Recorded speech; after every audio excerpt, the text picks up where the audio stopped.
Martin Plaut is an author and Africa analyst at the Institute of Commonwealth Studies, and he joins us live now from London. Thank you for being with us on the program, sir. Now, it seems like Egypt isn't only aiming at creating a lasting truce in Sudan, but to boost security along its own border. How worried should neighboring countries of Sudan be at this point?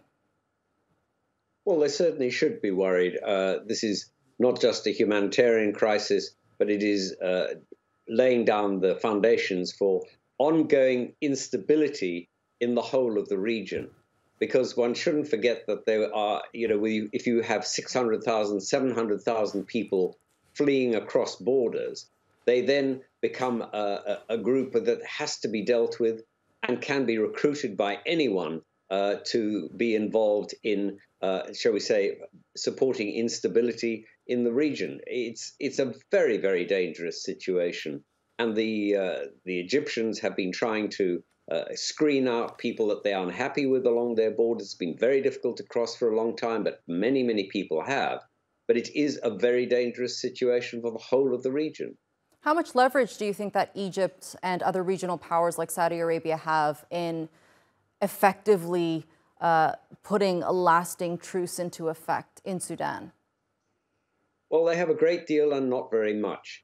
They have not very much in the sense of, I think immediately it's unlikely that this conflict will be ended at this conference. I mean, one can never be sure. Maybe it will, and I hope it does, but I think it's unlikely. I mean, there was a very good comment by the UN Special Envoy, Volker Perthes, and he basically said the two parties still think they can win the war, so they accept diplomatic initiatives when they think it can help their aims. So that basically, this is just a ceasefire, a brief ceasefire. They will bring in more weapons, reposition their troops, and get back to fighting. That is the most likely outcome.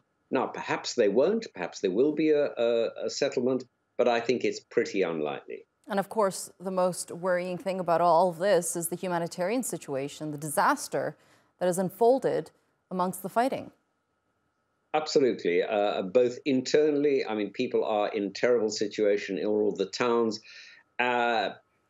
Refugees, say Eritrean refugees, have been forced across the border by the Eritreans who have used the opportunity to do this. And in El Janina, which your correspondent just spoke about, you have these terrible ethnic cleansing killings and hundreds of people being killed. And frankly, he's absolutely right. This is an ethnic war against the Arabs, by the Arab tribes, the Rizagat mostly, against the African tribes. And this goes back to the way in which the RSF was founded. It goes back to Colonel Gaddafi's time, and he established this movement precisely as an ethnic organization to attack Africans. And I'm afraid that is what's going on. And he's of course no longer with us. But the RSF is a racist organization, and I think one should recognize it as such.